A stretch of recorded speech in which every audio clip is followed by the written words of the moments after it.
First thing I'd like to do is thank our sponsors in the audience who make this thing work very well for us. Carol Katz from the Watertown Savings Bank over here. Kelly McDade from Mount Auburn Hospital. Kelly's also the chairperson of the board at the Chamber this year. No applause on that one, huh? Lisa Laugerie from Brookline Bank. Where's Lisa? Shashir Maida from Fast Signs. Finally a guy. There you go. From the Embassy Suites Hotel, Rob White's our host. And from Belmont Savings Bank, Caitlin Roos and Tyler Britland. And I missed one on that, my apologies. Special thanks go to Kerry Quinlan at the camera over here from the Waltham Community Access Channel. And her boss, Maria Sheehan, sitting right next to her there. I wouldn't be doing my job unless I talked about some upcoming events. Chamber events coming up on the 23rd of this month. We have a business after hours or business card exchange here at the Embassy Suites Hotel. It's one of the biggest ones we have each year. We'll probably have 175 people upstairs in the ballroom up there. And the annual golf tournament's coming up on May 21st. Somewhere in between there, we're going to have a public officials reception, but we're trying to figure out where and when, so please bear with us on that one, okay? A couple of other items here. We have some new members in the audience. I'd like to have you stand and be recognized. From the European Wax Center over on Main Street, the new development, Maria Raymond and Jacqueline Spencer. They're the two young ladies who left the gifts on the tables for you here. And from Maximize Web Marketing is Fran Kennedy here. There you go, Fran. Also, we made them a member last week, and we didn't tell them about it. We have the new director of the Downtown Waltham Partnership with us today, Shannon Bray. Over here. We won't send you a bill. Also, there's an awful lot of good stuff going on in the city of Waltham this month and next month. And I've placed in front of you all a listing of events that are coming up. These are events that a lot of the nonprofits in the city of Waltham do. As a nonprofit, we need to do fundraisers. Tomorrow evening, for example, is the annual Food and Wine Festival put on by the Charles River Museum of Industry over at the Westin Hotel, the big shiny one up on the hill. The night after that, we can go drinking again if you'd care to. A couple of us will be at the Waltham Education and Beyond Foundation at Hobbsbrook Office Park. And I don't have the list in front of me, but what's next? The Boys and Girls Club on the 26th of April at the Westin Hotel. It's their huge annual auction.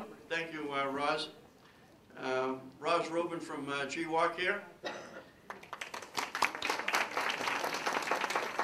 The annual Boys and Girls Club auction and dinner, Connie Braceland's chair of that group, as is Mrs. Marcoux. She's out there someplace.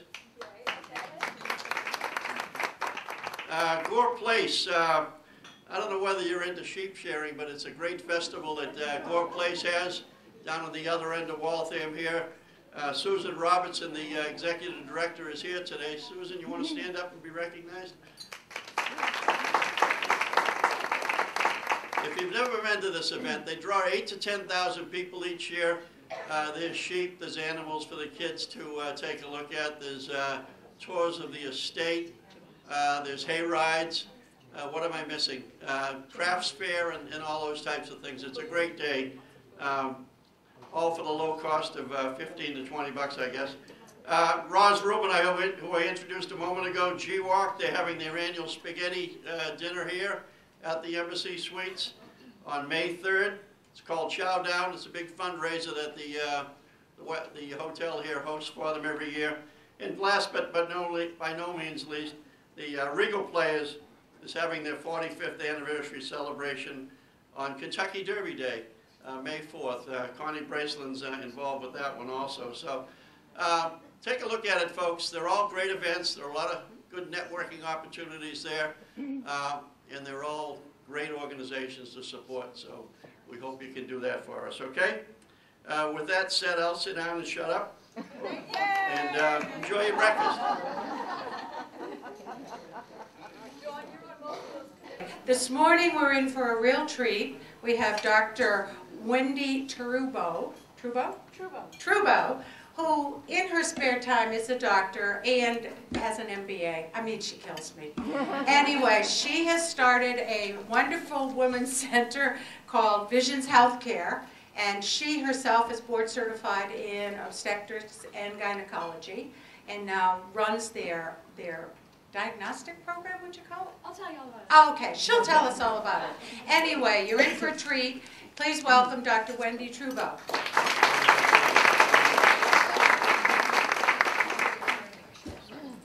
Hi. Hello. Can you hear me back there? Yeah. Way in the back. Hi, Steve. Thanks so much for coming.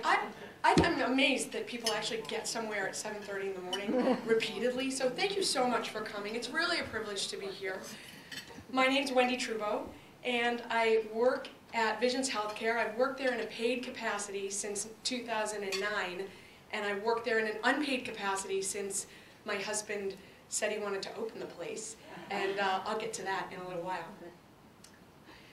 I come from a family of doctors, so my dad's a doctor, my uncle's a doctor, a lot of my cousins are doctors, and interestingly, when I was sitting at the table, the other ladies at the table kind of riffed me about, you're not that smart, you just have an MD and an MBA.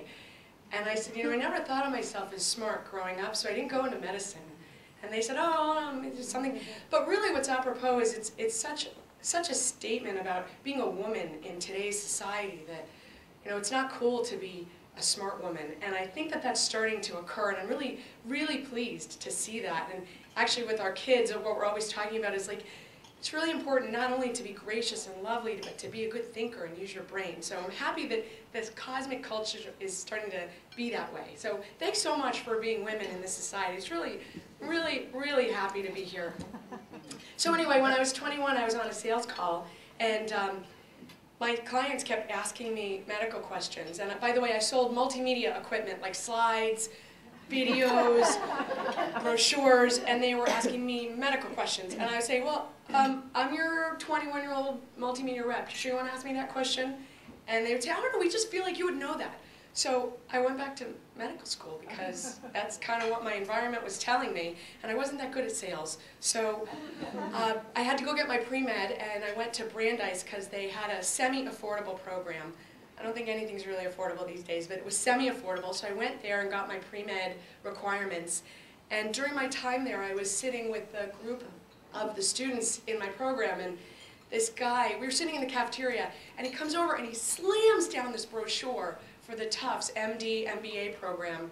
It was the first of its kind. It's a combined 4-year program where you get both degrees in 4 years.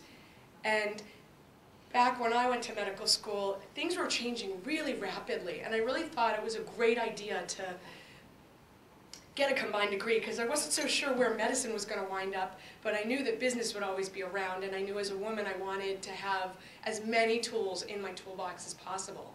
So I did apply to about 10 schools, but that was where I wanted to go. So I was really lucky. I got in, and only like 2 women applied, and so they were kind of happy that they had both genders in the program. I think that's actually why I got in, because they said, oh, a woman, hooray, everyone else was male.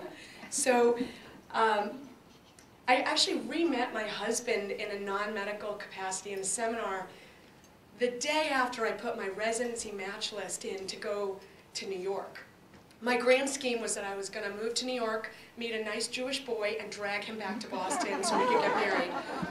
So I met my husband the day after I put my list in, and here's the nicest thing to say, is that when we first met, we didn't hit it off.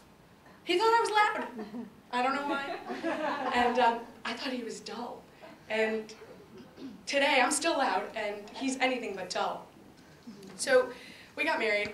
And one of the first things he said to me was, well, we had a courtship, but one of the first things he said to me was, when we met, was, I'm going to have a medical center someday.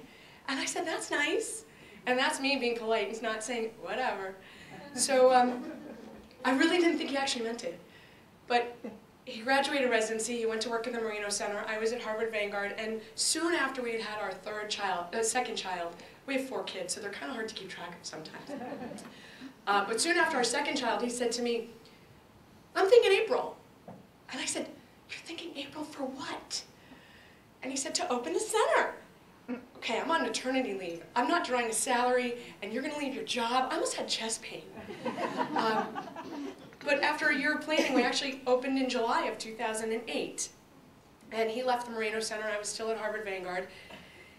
So that was 4.5 years ago. And today we have 2 locations that span 30,000 square feet of office space, combined integrative medical wellness space.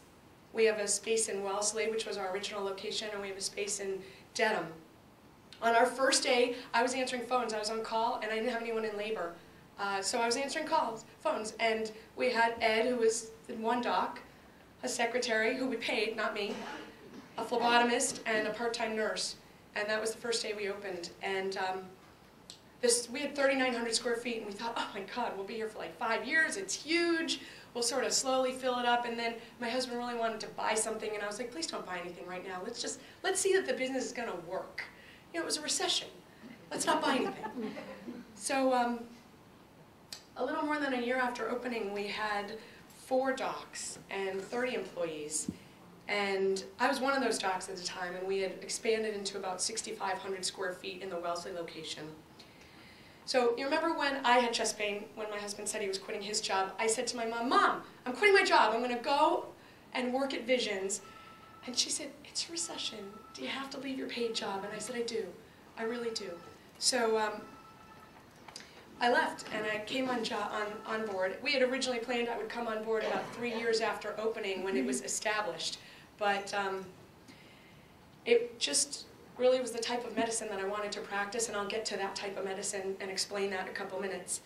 So it's really a testament to who I married that when he was not yet drawing a salary at our startup, and I woke up over Thanksgiving of 2008 and said, I gotta quit my job. I gotta come work there. He said, great. My mom didn't have that same reaction. But so I quit my job on Monday after Thanksgiving of 2008, and on Tuesday I found out I was pregnant with our 3rd child. That's when I had chest pain.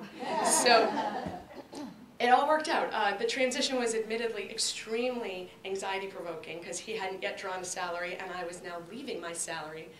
But it all worked out. So I really credit that kid with changing the course of my life, because I would not have had the courage to do that. But he was really, I don't know, he's still like that. He's 3.5, and he's very clear about what he's going to do and not do, and I take lessons from him. So anyway, 2 years after we opened, we had 7 docs. We had about 35 employees, and we were really hurting for space because we had taken up all the available space in the Wellesley location. We'd also irritated all of our neighbors because we had used all the parking spots both in the lot and on the street. So they went to the town and prohibited us from parking on the street anymore, so we really needed to fix that. So 3 years later, we're 4.5 years in, the timeline's not too long, I promise. 3 years later, we had 10 docs and over 40 employees, and we actually settled on a property in Dedham that we decided to renovate to be our 2nd location. So now, here we are, 4.5 years later, we have 17 docs, we have 60 employees, actually more than 60 employees today, and we just hired 2 more. They're starting in a couple weeks. And we have 30,000 square feet in 2 locations. And we've done it in a recession that's probably the worst that our country's seen in a really long time. So I'm sure you're wondering, well, how do they do it? And what is it exactly that they do? So what we do at VisionsHealthCare is something called functional medicine, and we do integrative medicine. So I'm assuming you're wondering, what on earth is that? Because I hadn't heard of it either before I started working there. And what functional medicine is an approach to medicine that addresses and diagnoses all the underlying causes of the disease from a systems-oriented approach. So basically, you walk in the door to VisionsHealthCare, and you're viewed as a whole person. you're not a collection of complaints. We're not going to treat your complaints separately. We're going to look at you head to toe and say, what is going on here? We'd love to ask why. We can't always answer the question, but we'd love to ask why. So once we've identified what the underlying imbalance is, we work to fix it. So we do accept insurance, and we do have primary care. And within that model, what we do is look at you as a person and figure you out. We look at health as the balance between 5 core areas: your physical body, your biochemical makeup, your emotional, your spiritual, and your energetic makeup. And here's the thing, we're really good at the biochemistry and the physical body, but most of the time doctors suck at your spiritual, emotional, and energetic makeup. Except an imbalance in any of those core areas makes your health harder to really stay in balance. So you can't be balanced if one area is really out of whack and the other 4 are good. So what we do is, we have a range of specialties. We have primary care, we have internal medicine, we have family practice, we have palliative care, gynecology, sports and physical medicine, and I missed someone, psychiatry. So what our docs do is they work together and they look at what the underlying imbalance is. If that imbalance is physical or biochemical, hey, I can fix that, we can fix that. But if it's a spiritual, energetic, or emotional imbalance, we need some help. So what we've done is we've brought together a really wide range of providers who impact all the core areas of health. So we have body workers, we have acupuncturists, chiropractic, massage, we have nutrition, we have yoga therapy, we have mindfulness-based stress reduction, we have energy healing, we have spiritual alignment, it goes on and on. And those providers are the ones who are working with our patients to impact the core areas that may be out of balance that the doctors aren't so good at. So now the question is, how does it really work? And as a gynecologist, I care for women almost exclusively. So I'm going to talk about women. Sorry, guys, but here's the thing. It kind of spans. Fatigue is endemic to our society. It's not just a female thing, although in this crowd, it's a female thing because it's a female crowd. So I'm going to talk about my patients because I love them, and I won't use anybody's name. There's no identifying criteria. So one patient I'm going to talk about was 33. She had actually been my patient at Harvard Vanguard, and she came with me to Visions. And she had a list of complaints. She had acne, migraines, irritable bowel, fatigue, low to no libido. She was about 15 pounds overweight. Did I see irritable bowel? And she felt like her memory wasn't what it should be. So here's the thing. She wasn't sure she actually needed a workup. She kind of felt like this was normal. And here's the critical point. Most things don't develop overnight, except for appendicitis. That develops overnight. But most ailments don't develop from A to B in 2 days. It's usually sort of a slow process. And because it's a slow process, you don't wake up and say, oh, my headaches, they're really bothering me. What usually happens is they get bad enough. And what I mean by bad enough is they're really impacting your quality of life before you're going to do something about it, because it wasn't bad enough before. You don't want to complain. You don't want to take time off to go to the doctor. It's not bad enough. But what we're doing at Visions Healthcare is looking for intervening in those things before they get bad enough. Because, you know, life is more than just suffering. So what we're looking for is how to get you into the best health of your life before you can't get out of bed. So in my world, where I live, when she's telling me these list of complaints, they're not normal. So most of the things that we experience on a daily basis are treatable. The fatigue, the low libido, the headaches, the acne, it's all treatable. The irritable bowel, the gas, the bloating, it's treatable. Sorry if I have too many details. So in the functional medicine world, aging is not an inevitable slide of decline. It's actually a process by which we can stay vital. So from this vantage, where I'm sitting with my patient, it was not normal or expected for her to regularly see, let's count them, a cardiologist for her hypertension, which I may have forgotten to mention, a gastroenterologist, a dermatologist, a neurologist for her headaches, me, and her primary care doctor. She's 33 years old. And I said to her, you're 33 years old, you see 6 doctors. Is that normal? And she said,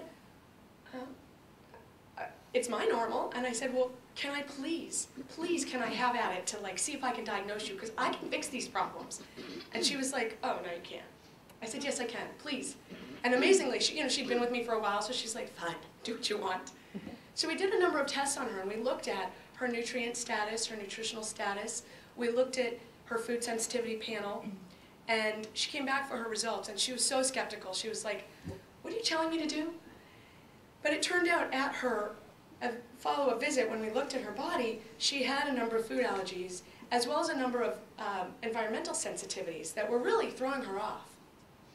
So I said to her, "Listen, you know, this is a little more in-depth than I can do justice to in our visit. Please will you see the nutritionist to talk about the food sensitivities? And please get allergy testing," which I obviously need to do. I'm sorry I haven't gotten it yet.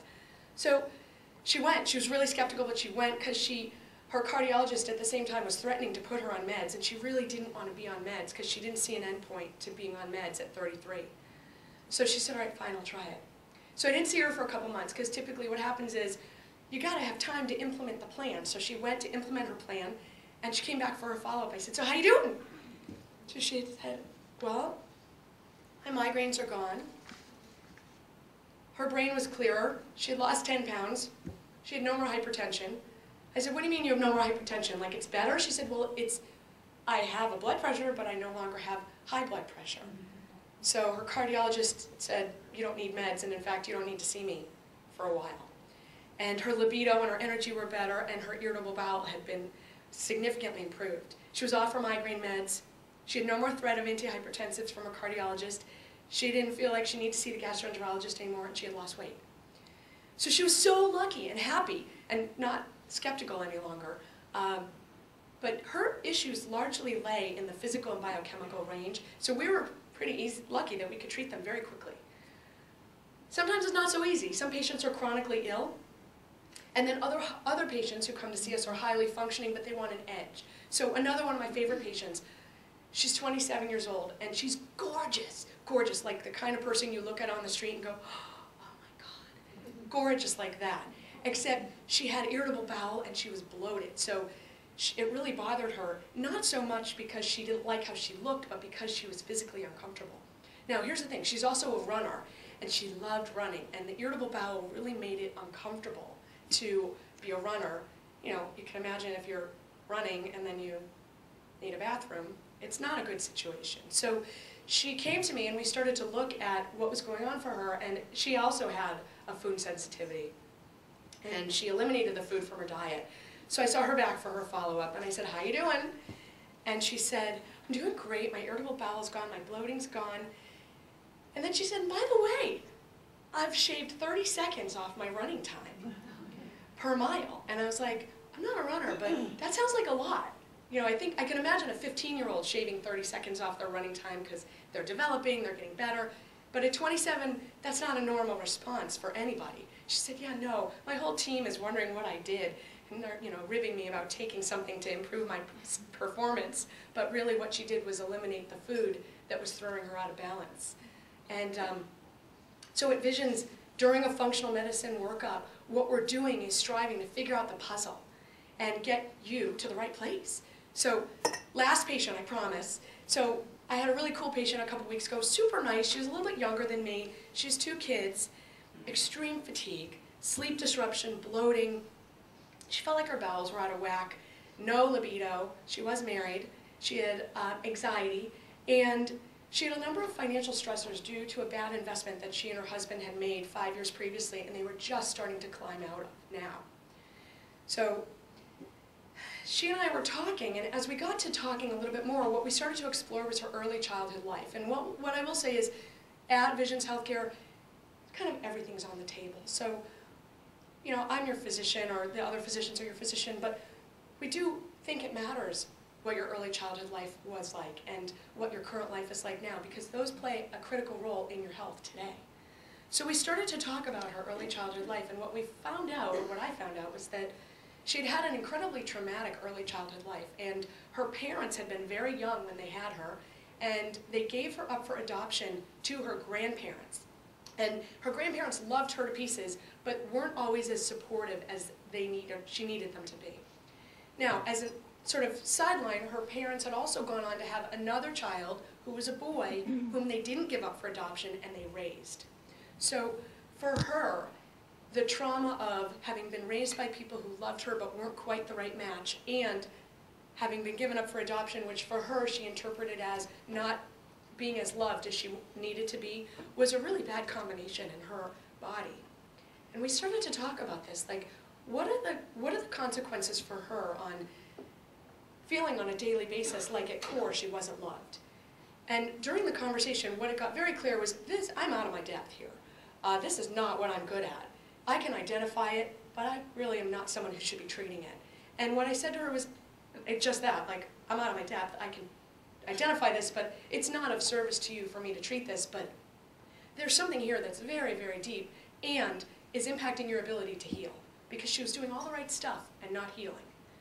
So she actually decided to go see someone in our center. She went to see one of the spiritual counselors and has reported that just even identifying that imbalance was hugely beneficial for her, because whatever that was that had her by the throat has sort of eased. So now she's able to start to heal. And really, our mission is to transform your health. For some people, it's really quick, you know, cut out a certain food or get your allergy testing. And for others, like my last patient example, it is a longer process, and it is a process that impacts all the areas of health. But really, our goal is that this is available to every person. So we currently have 2 locations. I mentioned our Dedham facility is a 21,000 square foot, state-of-the-art. I know it's far from Waltham, but it's really pretty. It's a state-of-the-art facility. We have both physicians and integrative care, and it's beautiful. Someone online said that it was like an what did they say? It was like an art museum, not a medical office. So that's really our goal, is that this care is available to everyone, and that within the next 20 years that we have 30 to 50 sites throughout New England, so that this care becomes the way that people should be cared for. And our long-term goal also includes a 501c3 not-for-profit, so that people who don't have insurance or can't afford to get this type of care can be supported in obtaining it. So it's really a privilege to be here today. Thank you so much for your attention, and I welcome your questions.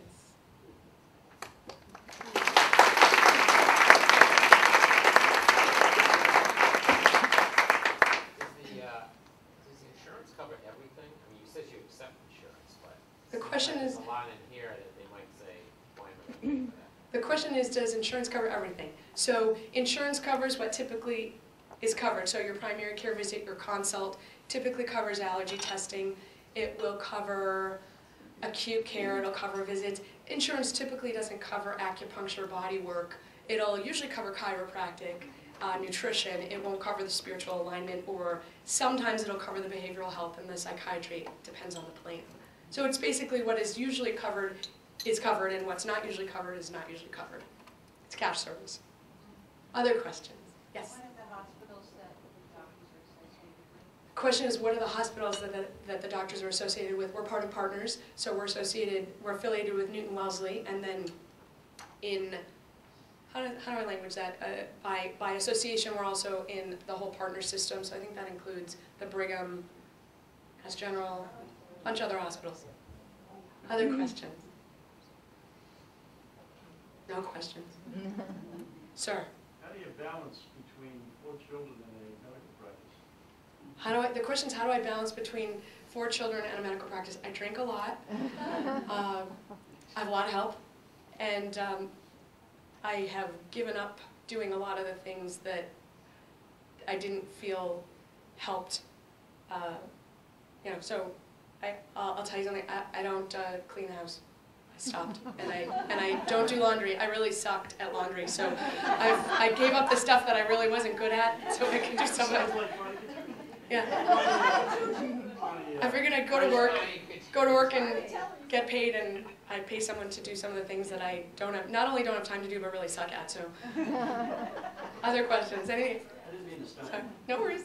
So, fair disclosure, I know Wendy, but yesterday we were discussing the financial benefits of, an individual investing in integrative health, which I thought was really interesting, especially with, baby boomers growing. Yes. Can you talk a little bit about that? So Whitney and I were talking yesterday about what's the value of investing in your health today. We don't usually view our health like a bank account. We view our health like when something breaks, we fix it. More like a car. If it breaks, we fix it. Otherwise, we kind of just wait till the noise gets bad enough where it stops running. So our personal view is that your body is a bank account, and what you're investing today will grow multifold and probably a better interest rate than what's sitting in your bank account. So you might as well spend your money on yourself today because it'll pay off tomorrow. So, thank you for your time and your attention.